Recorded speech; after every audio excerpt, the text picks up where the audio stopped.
नमस्कार दोस्तों, स्वागत है एक बार फिर आपके अपने YouTube चैनल जीवा स्टडी पर। मैं वरिष्ठ अध्यापक मुकेश कुमार जांगड़ आपका स्वागत करता हूं। तो मैं आज के वीडियो में आपके लिए एक शॉर्ट वीडियो टाइप से या शॉर्ट नोट्स टाइप से लेकर आया हूं राजस्थान पंचायती राज अधिनियम 1994। ठीक है, कौन सा? राजस्थान पंचायती राज अधिनियम 1994। और इसमें अपन जो भी चीज आरपीएससी अपने को पूछती है उनको शॉर्ट नोट्स टाइप से लाया हूं। प्लस में राजस्थान प्लस भारत सरकार की जो समितियां हैं उनके भी नोट्स आपको मिलेंगे। तो जल्दी से छोटा सा वीडियो आप देख सकते हो 2 की स्पीड से। तो सबसे पहले अपन बात करें राजस्थान पंचायती राज अधिनियम 1994 में लागू कब हुआ, तो ये 23 अप्रैल 1994 में लागू हुआ था। ठीक है, और 24 अप्रैल को ध्यान में रख लेना, मनाई जाती है पंचायती राज दिवस।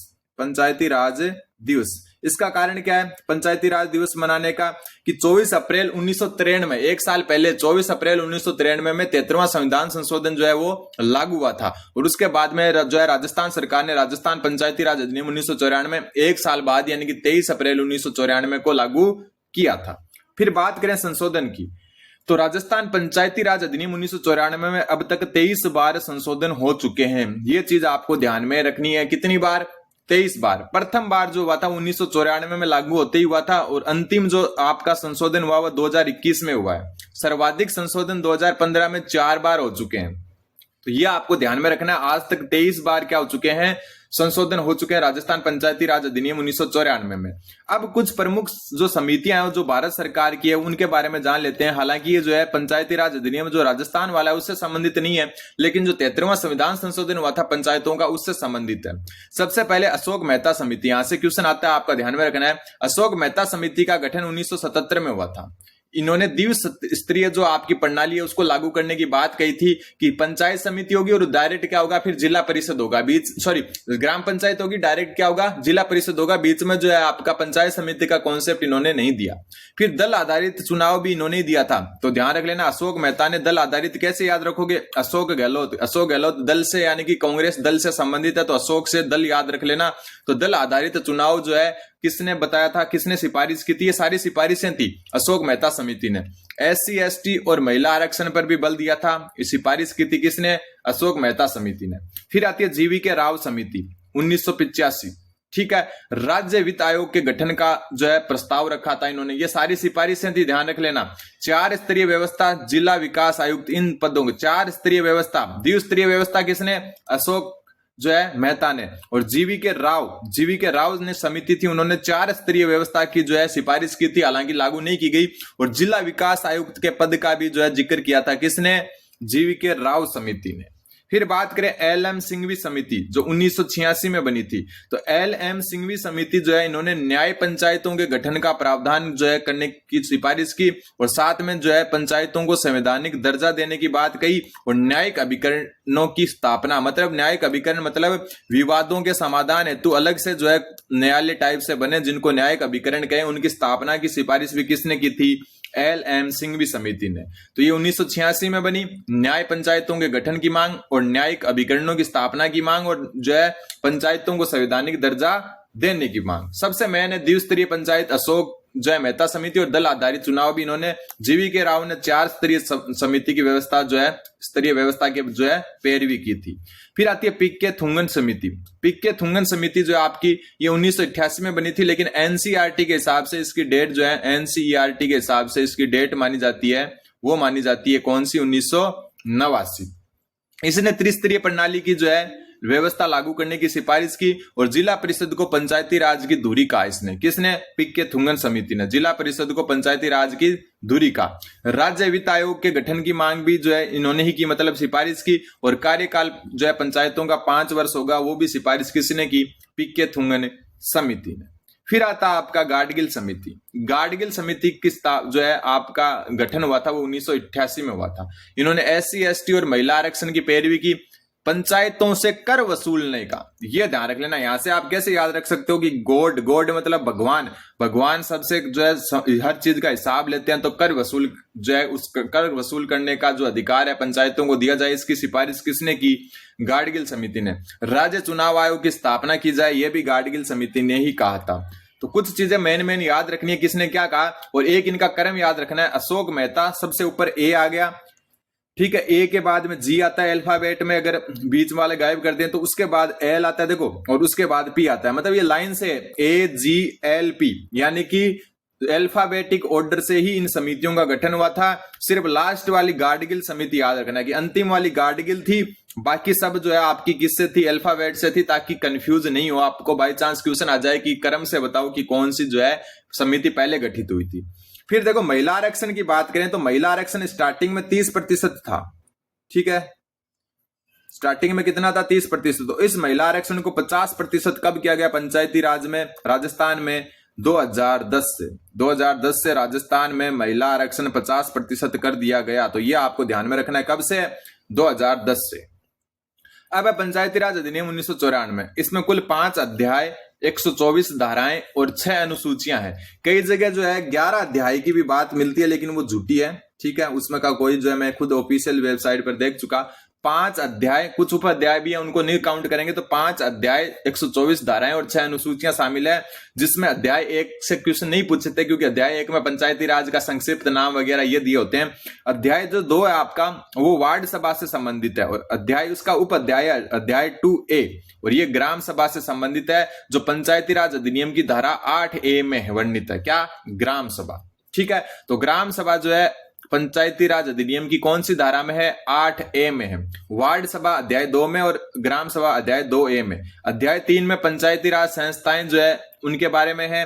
अध्याय जो 4 है आपका, वो राज्य सरकार की शक्तियों के बारे में है, और अध्याय 5 को प्रकीर्ण या विविध कहते हैं।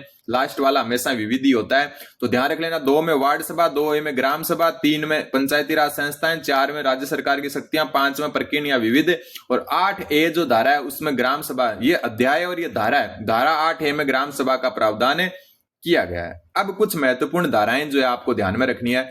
धारा 9, बस धारा 9 याद रखो। ग्राम पंचायत उससे एक आते ही जो है पंचायत समिति, उससे एक ज्यादा आते ही जिला परिषद, लाइन से याद रखो। सबसे जो है 9 याद रखनी है, 9 याद रखते ही ग्राम पंचायत, और फिर अगली धारा 10 जो है आपकी पंचायत समिति, और 11 जो है आपकी जिला परिषद।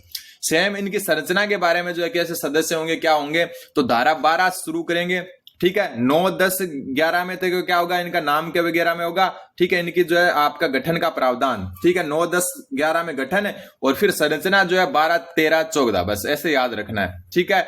9, 10, 11 में तो इनके गठन का प्रावधान है, 9 से ग्राम पंचायत शुरू होती है, फिर अगली धारा 12 जो है वापस ग्राम पंचायत पर संरचना पर आ जाती है, 13 जो है पंचायत समिति की संरचना, और 14 में जिला परिषद की संरचना। फिर इनकी शक्तियों की बात करें तो इनकी शक्तियों के लिए जो है धारा 50, ध्यान रख लेना, शक्तियां जो है आपकी जो है ग्राम पंचायत की शक्तियां धारा 50 में, फिर 51 में पंचायत समिति की, और 52 में जिला परिषद की। लाइन से इनको याद रखना है। फिर धारा 37 में अविश्वास प्रस्ताव, ठीक है। क्या, कौन सा, अविश्वास प्रस्ताव। जब 3 लोग साथ आ जाते हैं तो अविश्वास प्रस्ताव ले आते हैं। और इससे जस्ट अगली धारा जो है उसमें निलंबन जो है, जो आपका मुखिया है, चाहे सरपंच है या प्रधान है, कोई भी है, उसके निलंबन और पद से हटाने की प्रक्रिया है। अविश्वास प्रस्ताव अलग चीज है, निलंबन मतलब अधिकारी किसी अन्य चीज पर जो है, अन्य अपराधी या किसी अन्य मामले में जो है, या फिर जो है जो सरपंच या प्रधान है वो खुद की इच्छा से जो है अपना पद त्याग कर सकते हैं। तो निलंबन और पद से हटाना धारा 38 में है, और धारा 37 में अविश्वास प्रस्ताव है जो पंचायत के सदस्य लाते हैं। धारा 60A में सतर्कता समिति है, यह आपको ध्यान में रखना। 60 से 60 और 6 से सतर्कता समिति, और इसमें कुल 5 सदस्य होते हैं, जिनकी चर्चा अपन पहले कर चुके। धारा 74 में वार्षिक बजट जो है उसका प्रावधान है। धारा 78 में सचिव की नियुक्ति व कर्तव्य, धारा 78 में क्या है, सचिव की नियुक्ति व कर्तव्य। धारा 94 में पंचायती राज संस्थानों को विघटित करना, कि कैसे जो है संस्थानों को विघटित कर सकते हैं, ध्यान रख लेना। धारा 78 जो है आपका, धारा 74 है वार्षिक बजट, 78 आपका सचिवों की नियुक्ति व कर्तव्य। इनको आप अपने हिसाब से कैसे याद रख सकते हैं, वो अपने जो है रख सकते हो, जैसे भी जो भी आपके जो ट्रिक बने। धारा 98 शक्तियों का जो है प्रत्योजन, धारा 98 क्या कहती है, शक्तियों का प्रत्योजन, ठीक है। सबसे मुख्य और इंपॉर्टेंट धारा, कारण कि आजकल चुनाव पास में पंचायती राज के और जो है पंचायती राज संस्थानों की सीमाएं चेंज हो रही है, तो धारा 101 जो है सीमा परिवर्तन से संबंधित है। किससे, सीमा परिवर्तन से, मतलब जो है राज्य सरकार सीमाओं का परिवर्तन धारा 101 के अनुसार करती है, और धारा 75(4) लेखा परीक्षक से संबंधित है। किससे, लेखा परीक्षक से, ठीक है। फिर है धारा 119 राज्य निर्वाचन आयोग से संबंधित है, ठीक है। और धारा 121 जो आपका जिला आयोजना समिति, ठीक है। ऊपर वाली थी सतर्कता समिति 60A में, जिला आयोजन समिति या आयोजना समिति 121 में, और इसमें कुल 25 सदस्य होते हैं, जिसमें से 5 मनोनीत होते हैं। धारा 118 राज्य वित्त आयोग से संबंधित। तो ऐसे ही देखो, ध्यान रख लेना, 18 तो वित्त आयोग से, 19 निर्वाचन आयोग से, ठीक है। और धारा जो 90 है आपकी, वो जिला स्थापना समिति एक अलग है, जिसका मुख्य कौन होता है? जिला प्रमुख होता है, ठीक है। इसका भी मुखिया कौन होता है? जिला प्रमुख ही होता है। तो मुख्य मुख्य चीजें हैं वही मैं आपको लिखवा रखी है मैंने। तो वार्षिक बजट वाला धारा 74 में आ जाता है आपका।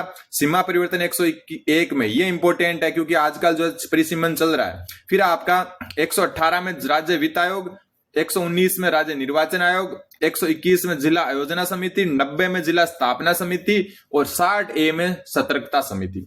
जो है सतर्कता समिति में 5 सदस्य होते हैं, ठीक है।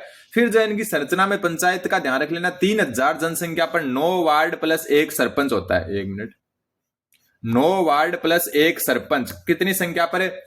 3000 जनसंख्या पर। और अधिक पर प्रति 1000 जनसंख्या पर 2 वार्ड पंच अतिरिक्त होते हैं। मतलब 3000 से ज्यादा अगर जनसंख्या है तो प्रति 1000 जनसंख्या पर 2 वार्ड पंच होते हैं, वरना 3000 पर जो है 9 वार्ड और 1 सरपंच होता है। और जो मरुस्थलीय जिले आपके, कौन से जिले? मरुस्थलीय जिले, उसमें ये चीज अलग है। मरुस्थलीय जिलों में जो है 2000 जनसंख्या पर जो है 1 सरपंच होता है। कितनी पर? 2000 जनसंख्या पर मरुस्थलीय जिलों में 1 सरपंच होता है, ध्यान रख लेना। और बाकियों में 3000 पर। बैठकों की बात करें तो ग्राम पंचायत की बैठक 15 दिन में कम से कम एक बार होनी चाहिए। बात ग्राम पंचायत की हो रही है, ग्राम सभा की बैठक की नहीं हो रही है, दोनों अलग चीज है।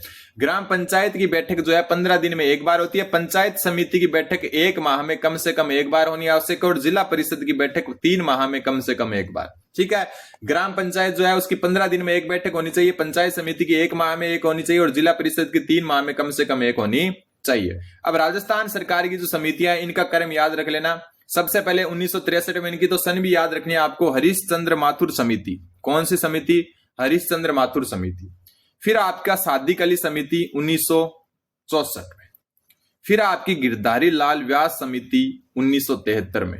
हरलाल सिंह खर्रा समिति 1990 में। अरुण कुमार समिति 1996 में। शिवचरण माथुर आयोग, क्योंकि ये राजस्थान के पूर्व सीएम रह चुके हैं तो ध्यान में रखना है, ये 2000 में। और गुलाब चंद कटारिया मंत्रिमंडलीय उप समिति 2009 में। अब इसको कैसे याद रखोगे कि सबसे पहले जो है हरीशचंद्र, सबसे सत्यवादी राजा थे हरीशचंद्र ने, जो है 1963 में सबसे पहले समिति बनाई।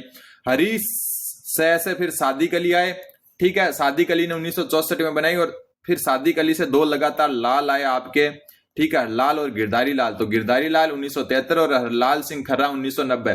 क्वेश्चन कई बार जो है सन वाले भी आ जाते हैं कि मिलाओ, और ज्यादातर क्वेश्चन आते हैं क्रम से लिखो कि जो पंचायती राज की राजस्थान की सरकार की निम्नलिखित समितियों को क्रम से लिखो। तो सबसे पहले हरीशचंद्र जी आए और हरीशचंद्र जी के बाद में सादिक अली, और सादिक अली के बाद में लगातार 2 लाल आए, पहले गिरधारी लाल फिर हरलाल, ठीक है। फिर अरुण कुमार समिति और फिर शिवचरण माथुर आयोग। इसको तो अलग से याद ही रखना है क्योंकि राजस्थान के पूर्व सीएम जो है आपके शिवचरण माथुर, उनके जो है अध्यक्षता में गठित हुआ था 2000 में। फिर गुलाब चंद कटारिया जो है मंत्रिमंडलीय उप समिति 2009 में। अब वार्ड सभा की बात करें तो कम से कम 2 बैठक होती है वार्ड सभा की। कितनी? कम से कम 2 बैठकों का प्रावधान है। और विशेष बैठक जो है 15 दिन के अंदर अपेक्षित किए जाने पर। और अपेक्षित कौन करेगा? 1/10 जो है आपके सदस्य, या फिर जो है पंचायत समिति, या फिर जो है आपकी जिला परिषद, इनके द्वारा अपेक्षित किए जाने पर जो है ना, ध्यान रख लेना, वार्ड सभा की कम से कम 2 बैठक होती है। विशेष बैठक 15 दिन के अंदर जो है अपेक्षित किए जाने पर बुलानी पड़ती है। और अपेक्षित कौन करेगा? 1/10 सदस्य या पंचायती राज समिति या जिला परिषद करेगा। एक ऊपर वाली बैठक जो है ना, ये वाली ग्राम पंचायत, पंचायत समिति और जिला परिषद, इसमें जो कोरम होता है आपकी गणपूर्ति, कोरम जिसको गणपूर्ति कहते हैं, ये 1/3 होती है। कितनी होती है? 1/3। मतलब 1/3 सदस्य जो है वो शामिल होने चाहिए इन बैठकों में, जो ग्राम पंचायत, पंचायत समिति और जिला परिषद की बैठक होती है। बाकी जो वार्ड सभा की बैठक होती है और जो ग्राम सभा की बैठक होती है ना, इन दोनों में गणपूर्ति 1/10 ही होती है। ये भी ध्यान में रख लेना। कितनी होती है गणपूर्ति? 1/10 ही होती है, ठीक है। और ग्राम सभा की कम से कम 2 बैठक है और विशेष बैठक 30 दिन में जो है अपेक्षित किए जाने पर। और अपेक्षित कौन करेगा? यही 1/10 सदस्य पंचायत समिति या जिला परिषद अपेक्षित करेगा। तो 30 दिन में जो है विशेष बैठक बुलाई जा सकती है, वरना कम से कम 2 बैठक। और वर्तमान में जो है 4 बैठक चल रही है। तो कम से कम पूछे तो 2, लेकिन वर्तमान में राजस्थान में 4 बैठकों का प्रावधान है। एक 26 जनवरी को होती है, एक 1 मई मजदूर दिवस को, एक 15 अगस्त को और एक 2 अक्टूबर गांधी जयंती को होती है। फिर पंचायती राज की स्थायी समितियां, इनका प्रावधान 55 क में है, ध्यान रख लेना, धारा 55 क में है, और ये जो है 2000 का जो संशोधन हुआ था उसके द्वारा जोड़ी गई है। तो पंचायती राज की स्थायी समितियां 55 क के अंतर्गत है। अब आता है एक पैसा अधिनियम। पैसा अधिनियम ये 1996 में आया था, लेकिन राजस्थान में ये जो है सितंबर 1999 में लागू हुआ था। कब हुआ था? सितंबर 1999 में। ये आदिवासी क्षेत्रों से रिलेटेड जो है ग्राम पंचायत के कुछ नियम होते हैं उनसे रिलेटेड है। राजस्थान के 8 जिलों में ये जो पूर्ण जिले हैं वो बांसवाड़ा, डूंगरपुर और प्रतापगढ़। कौन कौन से? बांसवाड़ा, डूंगरपुर और प्रतापगढ़। और आंशिक जिलों में 5 जिलों का नाम आता है सिरोही, चित्तौड़गढ़, पाली, राजसमंद और उदयपुर। ये 8 जिलों में लागू है। फिर राजस्थान में निर्वाचन। अभी तक राजस्थान में 11 बार निर्वाचन हो चुका है पंचायती राज का, जिसमें सबसे पहला निर्वाचन पंचायत राज विभाग द्वारा 1 बार करवाया गया 1960 में। ठीक है। फिर जो अगले 4 निर्वाचन वो निर्वाचन विभाग द्वारा करवाया गया। ध्यान रखना, पहला निर्वाचन जो है पंचायती राज विभाग द्वारा, फिर जो अगला निर्वाचन जो है आपका 4 बार करवाया गया निर्वाचन विभाग द्वारा, फिर राज्य निर्वाचन आयोग द्वारा जो है 6 बार करवाया गया है। और ये जो है क्वेश्चन ऐसे भी पूछ सकते हैं कि राज्य निर्वाचन आयोग द्वारा कितनी बार? 6 बार, निर्वाचन विभाग द्वारा 4 बार, पंचायती राज विभाग द्वारा 1 बार। तो एक क्वेश्चन क्या बन सकता है कि पहला जो चुनाव हुआ था वो कब हुआ था? 1960 में हुआ था पंचायती राज का। वो किसके द्वारा? पंचायती राज विभाग द्वारा। और ये जो राज्य निर्वाचन आयोग वाला जो 6 बार है, ये जो 73वां संविधान संशोधन लागू होने के बाद में, संविधान संशोधन लागू होने के बाद में, संशोधन लागू होने के बाद, ये ध्यान में रखना आपको। मतलब 73वां संविधान संशोधन लागू होने के बाद में 6 बार जो है आपके चुनाव हो चुके हैं। अब पंचायती राज प्रशिक्षण केंद्र जो है, यहां से क्वेश्चन आया है कई बार सेकंड ग्रेड में, तो ग्राम सेवक प्रशिक्षण केंद्र जो है इसका ध्यान रख लेना। जो ग्राम विकास अधिकारी या ग्राम सेवक प्रशिक्षण केंद्र है ये मंडोर, जोधपुर में, और इसकी स्थापना 1960 में हुई थी। ठीक है। इसके अलावा किन किन जिलों में जो है पंचायत प्रशिक्षण केंद्र है? डूंगरपुर दक्षिण में, अजमेर बीच में, कोटा हाड़ौती में, बीकानेर ऊपर की साइड और भरतपुर साइड में। बस तीनों 4-5 जगह ध्यान रखो। डूंगरपुर सबसे नीचे की साइड, अजमेर बीच में, कोटा हड़ौती की साइड, बीकानेर ऊपर की साइड और भरतपुर इस साइड। बस सभी जगह विस्तृत है। और जोधपुर मंडोर में ग्राम सेवक केंद्र, और लास्ट वाला जो प्रशिक्षण केंद्र है वो भरतपुर का नवीनतम 2016 में ही बना था। तो ये शॉर्ट नोट्स आपके जो है सेकंड ग्रेड में शायद काम आ जाएंगे। चैनल पर नए तो चैनल को सब्सक्राइब जरूर करें। धन्यवाद। बने रहें जीवा स्टडी के साथ।